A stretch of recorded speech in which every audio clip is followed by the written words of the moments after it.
नमस्कार दोस्तों, वैदिक मंथन चैनल में आपका स्वागत। आइए एक डिबेट और सुनते हैं सांजनी सर का।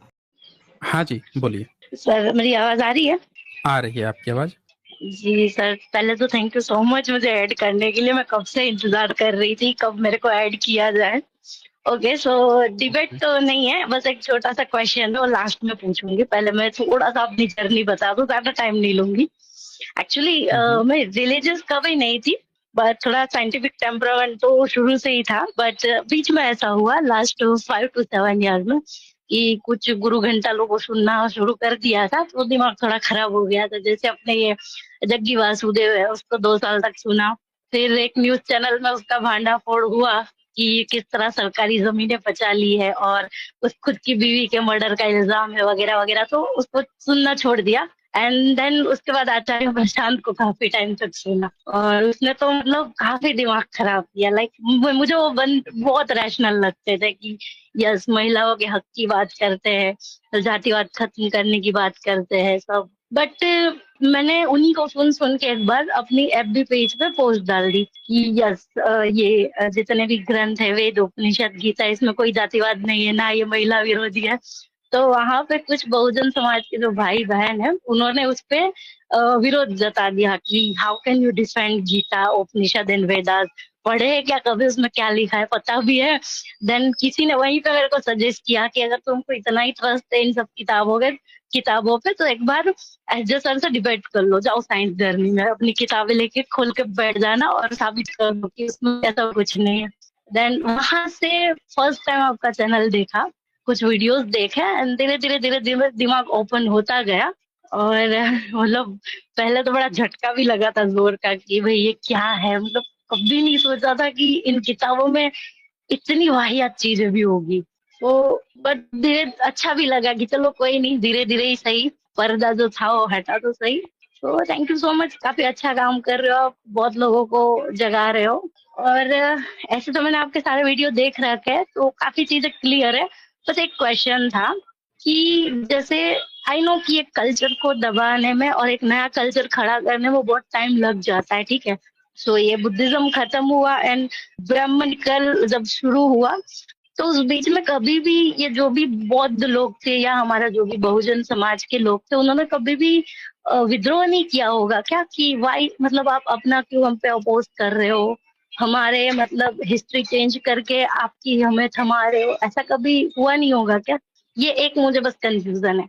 जी, हेलो। आपने बिल्कुल सही क्वेश्चन किया है। पहले तो आपकी जो जी जर्नी थी वो आपने सुनाई, वो बहुत अच्छा आप किया या जर्नी यहाँ पे सुना के। देखें, आपका जो प्रश्न है इसको एक जी उदाहरण से आप समझिए, क्योंकि इतिहास का ही जी एक दूसरा उदाहरण दूंगा जिससे आपको काफी हद तक अनुमान लग जाएगा। 6ठी सदी में मोहम्मद साहब और अब का आप हालात देखिए। वहां पे मूर्तियां होती हैं काबे में, और एक व्यक्ति संघर्ष करता है, धीरे धीरे उसके अनुयायी बनते हैं, फिर 2 लड़ाइयाँ होती हैं, दूसरी लड़ाई वो जीत जाता है, फिर उसका इंतजार करता है, कुछ सालों बाद वहां पे मक्का पे जाता है अपने लोगों के साथ।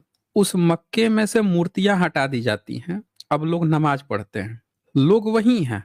एक व्यक्ति ने परंपरा को चेंज कर दिया, लोग वहीं के वही चीज कर रहे हैं। अब जरा सोचिए कि वो लोग भी तो, कुछ लोग होंगे जो हारे हुए लोग होंगे, कुछ के मन में ये दिक्कत आई होगी कि हम इसे संघर्ष करें, इससे लड़ें। लेकिन क्या इस्लाम में कहीं कोई ऐसा विद्रोह आपको देखने को मिला? किसी ने विद्रोह करके या फिर नो, से ऐसा पुरानी चीज ऐसा लाई तो हो? कुछ कहीं पढ़ने को नहीं आया, नहीं कहीं पे पढ़ने को नहीं आया। उल्टे सारी चीजें पुरानी, हर चीज मिटा दी जाती है। एक एक यादें जो हैं, पुरानी चीजें धीरे धीरे खत्म की जाती हैं, सारी यादें। आने वाली न्यू जनरेशन अब सिर्फ वही चीज जान रही है जो उसको परोसा जा रहा है, पुरानी हर एक चीज मिटाई जाती है। बुद्धिज्म को भी अगर आप ध्यान से देखेंगे तो ऐसे सैकड़ों नर कंकाल कैप्स मिल रही हैं पहाड़ी इलाकों पे, जहां पे नर संहार के प्रमाण मिले हैं। अभी कल परसों की स्ट्रीम की थी, उसमें भी हमने दिखाई थी। तो दूसरी बात की, जितनी ब्राह्मणिकल ग्रंथ हैं उसमें बुद्धिज्म के लिए और बहुजन समाज के लिए नफरतें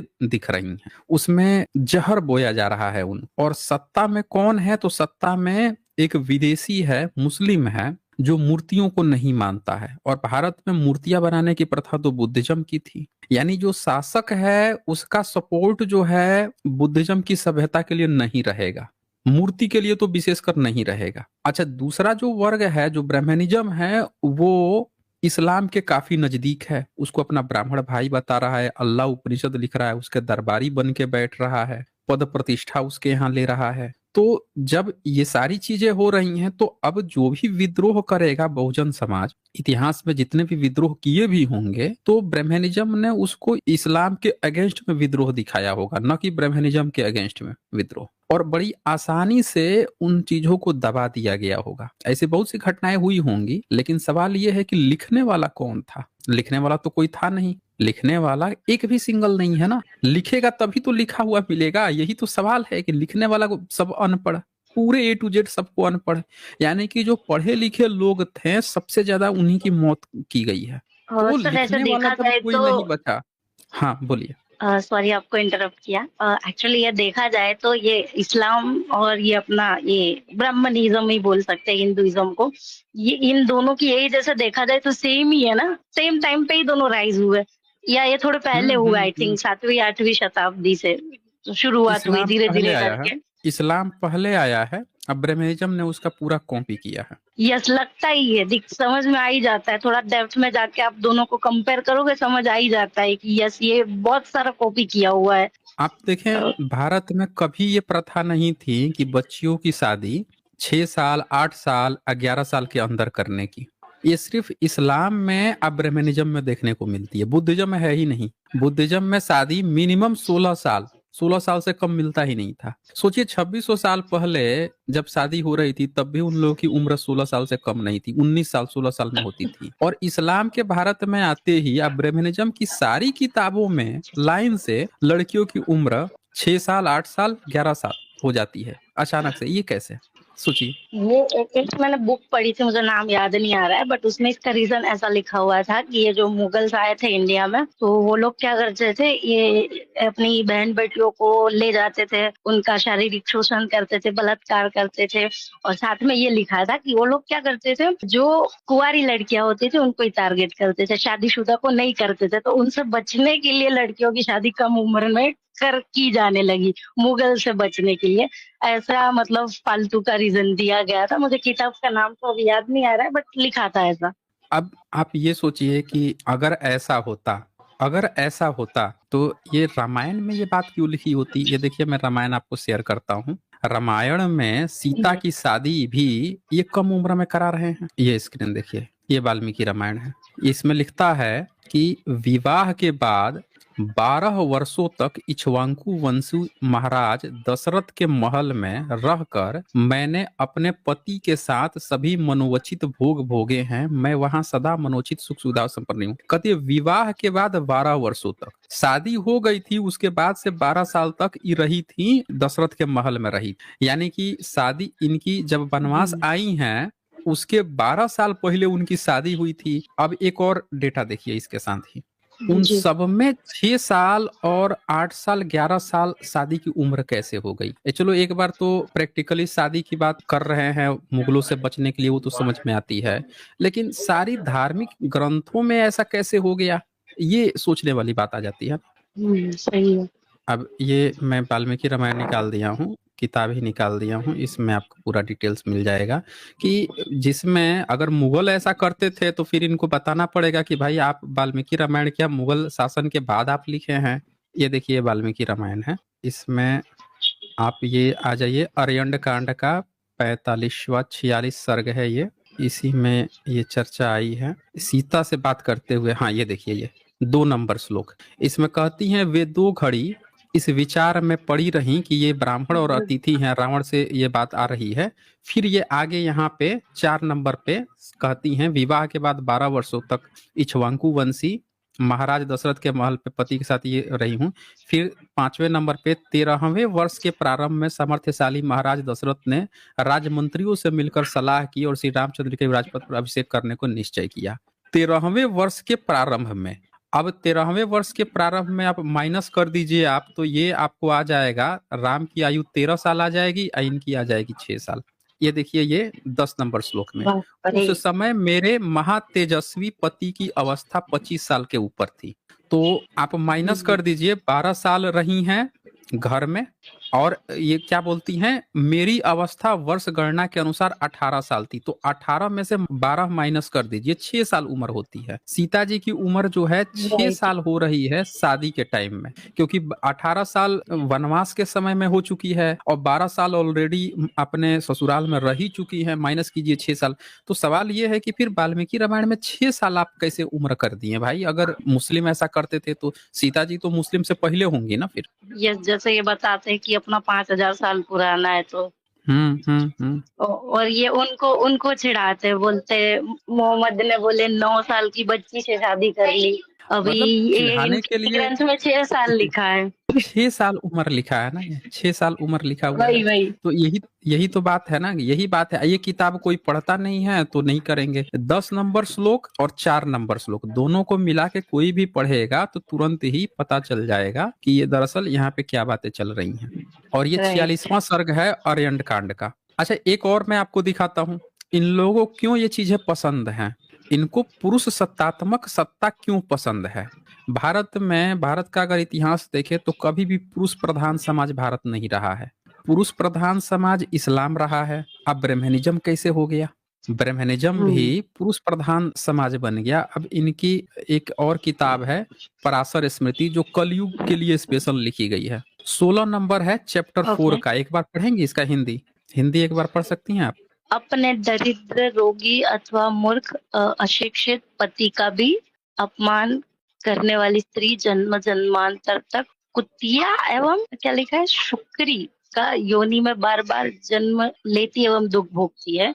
अरे वाह। सुकरी मतलब सुअरी, सुअर जो होता है ना, सुअरी शुअर मतलब। यस। अब ये जो मूर्ख है ना, तो टिप्पणी बताते हैं वो जी। कि मूर्ख के स्थान पर धूर्त पाठ भी मिलता है, कहीं कहीं पे धूर्त भी लिखा हुआ है। आगे लिखते हैं कि धूर्तता दुर्गुण है और दोष कभी ग्राह्य नहीं होता, परंतु धर्म और समाज में सदैव पुरुष की प्रधानता रही है और पुरुष ने सदैव अपने पक्ष को ऊपर रखा है। यहाँ भी यही स्थिति है, स्त्री को तो पुरुष की दास्ता को सहना ही है।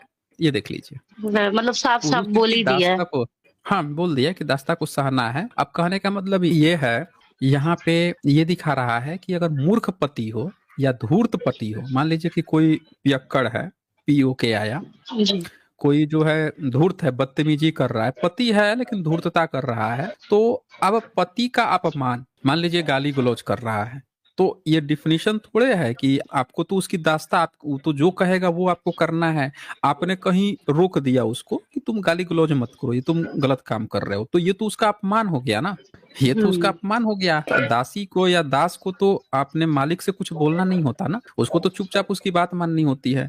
तो अगर ये तो अपमान हो गया, अगर ऐसा आप बोल दी, टोक दी, अपमान हो गया, तो वो स्त्री जो है जन्म जन्मांतर तक, एक जन्म नहीं हमेशा कई जन्मों तक कुतिया और सुअरी की योनि में बार बार जन्म लेती और दुख भोगती है। ये किताब लिख के या पीढ़ी दर पीढ़ी ये लोग ढो के लाए हैं। किताब पता है किसने लिखा है? महाभारत के जो लेखक हैं व्यास, उनके पिताजी पराशर हैं, उनकी स्मृति है ये, सोच लीजिए। मतलब ये भी पता नहीं थे या नहीं, या किसी ने ही मतलब अलग अलग तरह के नाम लिख लिख के सारी किताबें चेप दी है, ये भी किसको पता है। मतलब ब्राह्मणों ने ही लिखी है ना किताब, तो ब्राह्मणों ने उन्होंने ही लिखी है। हाँ। अब जो आचार परेशान हैं वो कभी भी इन किताबों को बुरा भला नहीं बोलते। नहीं, कभी नहीं बोलेंगे। वो दो चीजें बोलते हैं, एक बोलते एक श्रुति ग्रंथ है, एक स्मृति ग्रंथ है। आप श्रुति को मतलब याद रखो और जो जितनी भी स्मृतियां है उसको माइंड मत करो। और वो भी बहुत अच्छा साहित्य है, ऐसा नहीं गंदा है, उसको भी डिफेंड तो करते ही है, बट बोलते हैं उसको इतना मतलब ध्यान मत दो। पर श्रुति ग्रंथ जितने भी वेद उपनिषद गीता, उसको आप अच्छे से पढ़ो, उसमें आपको सारा ज्ञान मिलेगा। और जैसे आपने भी शायद देखे ही होंगे, उनके हर वीडियो में ये आता है कि वेदांत ही सर्व कुछ है, और उनका ये चल भी रहा है हर घर वेदांत वाला। ये पता नहीं मतलब क्या ही मतलब करना चाहते हैं ये, घर घर वेदांत पहुंचा के उसमें क्या ही है। बट पहले मुझे वो बड़े तार्किक लगते थे, रैशनल लगते थे, अभी मुझे वो सबसे बड़े झूठे लगते हैं। ठीक है, अब उनका क्या ही मकसद है ये सब करके, आई डोंट नो, बट जो भी है गलत है, वो गलत ज्ञान दे रहे हैं। जब वो उन्होंने पढ़ रखे, उनको पता है क्या है, फिर भी वो लोगों को गलत नॉलेज दे रहे हैं कि इसमें ऐसा कुछ है नहीं, जातिवाद नहीं है, महिला विरोधी नहीं है, बल्कि इसमें तो कोई दैवीय ज्ञान है, पता नहीं क्या ही सिखा रहे हैं। और लोग सीख भी रहे पैसा दे के। एक वीडियो मैंने हाँ अभी सर। देखा था रिसेंटली सर, एक एक बहुजन बहन थी जो उनसे पूछ रही थी कि हम बुद्ध की ओर जाए कि राम की ओर जाए। तो उन्होंने वो हम्म। जो इतना गोल गोल गोल गोल घुमा के उन्होंने जो डिफेंड किया है रामायण को, आप देख लीजिएगा, आपको पता चल जाएगा। मतलब बुद्ध और राम को एक साथ मिला के जो उन्होंने वो बहन को जो घुमाया है, अब मतलब दिमाग खराब हो जाएगा।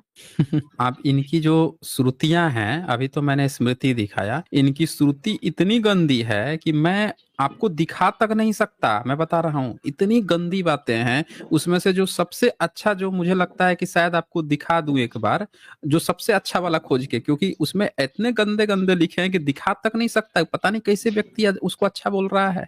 ये यहाँ पे इनकी किताब है, ये उपनिषद है, जिसको वो कहते हैं कि भाई स्मृति नहीं श्रुति पर ध्यान दो। ये जो है इनका बृहदारण्यक उपनिषद है। इसमें क्या लिखा हुआ है कि पति अगर महिला मना कर दे तो पति जो है दंड का भय दिखाकर उसके साथ बलपूर्वक समागम करे। बताइए, आज की डेट में जिसको हम लोग रेप कहते हैं, उसका परमिशन दिया गया मैरिटल है। रेप, कैसे? यस। हाँ हाँ, उसको यहाँ पे कहा गया है, उसका अनुमति दे रहा है, और इसको ही बोल रहे हैं कि बड़ा अच्छा है। उसको अच्छा बोल तभी रहे हैं, तभी ये हमारे बात देश है। के अभी ये जितने भी जज है, ये मैरिटल रेप को अभी गुनाह की कैटेगरी में नहीं ले रहे। अभी जस्ट आया था ना न्यूज में, वही तो लोग बैठे हैं, यही लोग, ये यही सब पढ़ ढो ढो के लाने वाले। अब उस सब पढ़े हुए हैं ना। अगर उसको कह देंगे मैरिटल रेप को, जब कह देंगे कि क्राइम है, तो उनका ये श्रुति जो है, इस पर सवाल उठ गया ना। अभी तो आपको कह रहे हैं कि नहीं स्मृति नहीं श्रुति बढ़िया होता है, ये तो श्रुति है। अब ये श्रुति गलत हो जाएगा कि भैया इसमें तो अलाउ किया गया है, आपने कैसे संविधान के अनुसार उसको गलत कैसे कह दिया। तो ये जितने भी उस पोस्ट पर बैठे हुए हैं, सब पढ़े हुए हैं। ये सब अब पढ़ के वो अपने धर्म का पालन कर रहे हैं, इसीलिए वो नहीं कर रहे हैं। समझ रहे हैं ना, इसीलिए वो नहीं कर रहे हैं। जी अब धर्म ग्रंथ उनका नहीं गलत होना चाहिए ना, धर्म ग्रंथ के अनुसार। अभी देखें, मनुस्मृति का नाम ले लेते हैं फैसला देते देते। हाँ, उनकी मूर्ति भी लगाई है ना ये अपने ये कोर्ट के बाहर। राजस्थान कोर्ट के आगे। तो ये यस तो यस इनके हाल यस, है। कोर्ट के बाहर। ठीक है फिर। हाँ, वही ना, मतलब ये कितने भी पढ़ लिख हम्म ले, ये मतलब ये अपने ये किताबों को तो डिफेंड करेंगे ही करेंगे। यही इनका जो दोहरा चरित्र है। ठीक है फिर। ओके। कोई नहीं sir, okay thank you figure. So much, आपने मुफ्त दिया उसके लिए thank you so much. Okay. Mahendra Patelkar यहाँ लिखते हैं, सर आप भंते नागार्जुन के बराबर हैं। सम्राट मिलिंद से डिबेट में उनके मत परिवर्तन करने में यशस्वी हुए। जय भीम, नमो बुद्धाय। महेंद्र पटेलकर जी, आप सभी का ये बड़प्पन है। आप लोग इतने बड़े बड़े तमगे देते हैं, आप इसमें आप सबका योगदान है। क्रेडिट जो आप मुझे दे रहे हैं, दरअसल ये सारा क्रेडिट आप सभी को जाता है। आप सबका ये मोटिवेशन है। डॉक्टर संदीप यादव यहाँ लिखते हैं, इलाहाबाद यूनिवर्सिटी में वाइस चांसलर के सामने पुरानी तिजोरी को तोड़ने पर ताम्र पत्र में लिखी विनय पिटक, 500 साल पुराने सिक्के, पर्सियन फरमान मिला है। आज बस इतना ही, फिर मिलेंगे हम अगली वीडियो में अगले जानकारी के साथ। तब तक के लिए नमस्कार।